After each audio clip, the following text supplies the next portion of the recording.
Baik, kembali lagi bersama saya Faisal Rozak Arifin.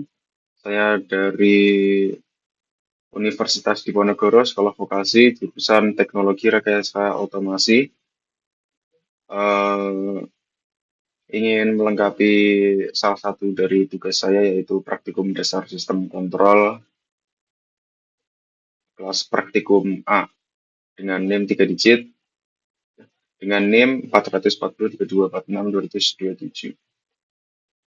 Jadi pada video kali ini saya ingin menjelaskan pengertian dasar sistem kontrol. Langsung saja,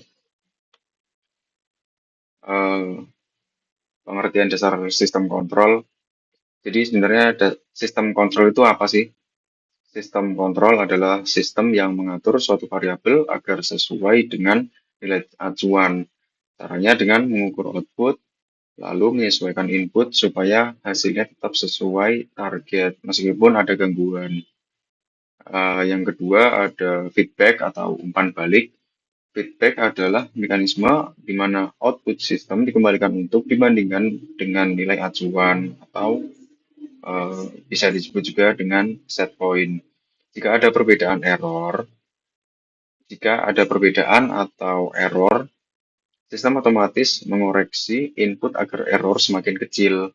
Dengan feedback, sistem lebih stabil dan tidak mudah terganggu. Yang ketiga ada PID controller atau proporsional, integral, dan derivatif. PID controller adalah salah satu metode pengendalian yang paling banyak digunakan di industri karena sederhana, tapi meski begitu tetap efektif. Tujuannya untuk membuat sistem mencapai kondisi yang diinginkan dengan cepat, akurat, dan stabil. Untuk proporsional sendiri, bagian ini bekerja berdasarkan besar error saat ini. Semakin besar selisih antara output dengan set point, semakin besar pula koreksi yang diberikan. Namun, kontrol P saja sering, namun kontrol P saja sering meninggalkan error kecil yang tidak bisa hilang. Untuk yang integral, bagian ini memperhitungkan error dari waktu ke waktu atau akumulasi error. Dengan adanya komponen I, error kecil yang tersisa dari kontrol P bisa dihapus, sehingga sistem benar-benar mencapai nilai target. Untuk yang derivatif, bagian ini melihat arah dan kecepatan perubahan error. Komponen D berfungsi seperti peredam yang menahan sistem agar tidak berosilasi atau terlalu cepat berubah. Ia membuat pergerakan sistem lebih halus dan stabil. Dan untuk selanjutnya ada komponen utama sistem kontrol. Dalam suatu sistem kontrol, pasti terdapat beberapa komponen utama yang saling berhubungan untuk memastikan sistem berjalan sesuai dengan tujuan. Komponen-komponen tersebut diantaranya adalah yang pertama, plan atau proses yang dikontrol. Nah, ini merupakan objek atau sistem yang dikendalikan. Contohnya, motor listrik, suhu ruangan, level air dalam tangki, dan masih banyak lagi.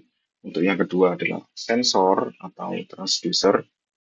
Ini berfungsi untuk mengukur variabel dari proses seperti suhu, kecepatan, tekanan, atau posisi. Sensor mengubah besaran fisik menjadi sinyal listrik agar bisa diproses lebih lanjut. Dan yang ketiga ada controller atau pengendali. Eh, controller ini merupakan otak dari sistem kontrol, yang mana dia akan menerima sinyal dari sensor, lalu membandingkannya dengan set point, kemudian mengirimkan sinyal kontrol untuk memperbaiki perbedaan atau error.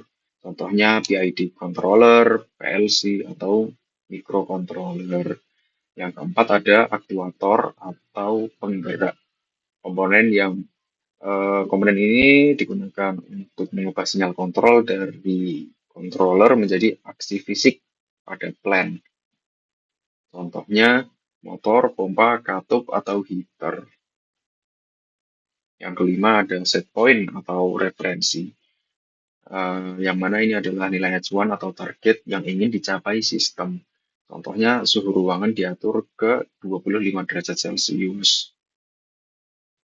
Yang keenam ada feedback atau umpan balik.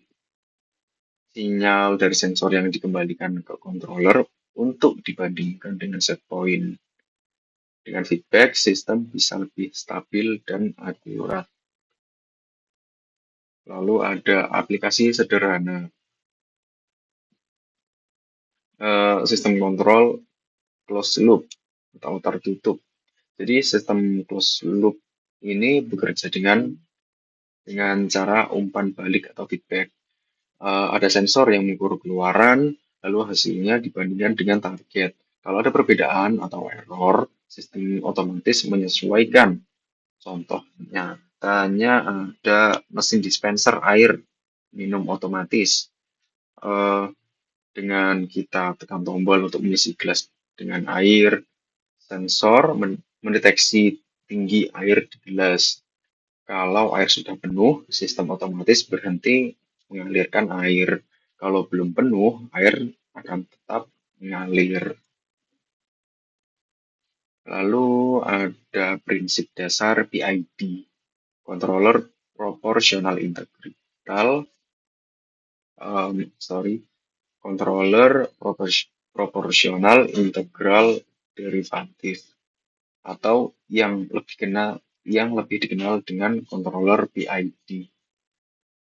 Jadi ini adalah algoritma kontrol umpan balik yang banyak digunakan dalam industri, atau dengan kata lain, controller PID adalah algoritma kontrol otomatis yang beroperasi berdasarkan perbandingan antara nilai set point atau nilai yang diinginkan dan umpan balik ya atau nilai aktual.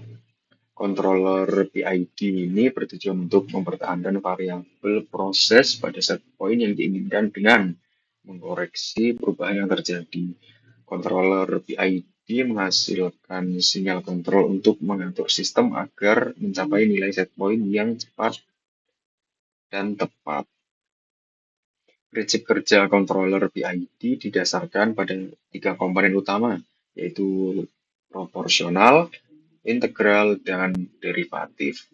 Ketiga komponen ini bekerja sama untuk mencapai pengendalian yang optimal. Lalu ada kelebihan, di antaranya ada alami untuk MIMO dan sistem dengan kopling, mudah menambahkan integrator atau tracking multivariabel, dan juga dapat mengoptimasi kinerja dengan fungsi objektif seperti waktu naik, overshoot, dan energi aktuator.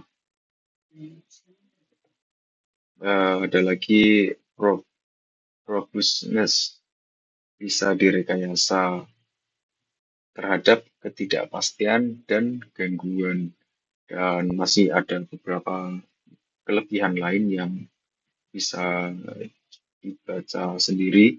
Lalu selanjutnya ada kekurangan. Untuk kekurangan sendiri itu perlu model yang akurat, identifikasi dan validasi memakan waktu atau biaya.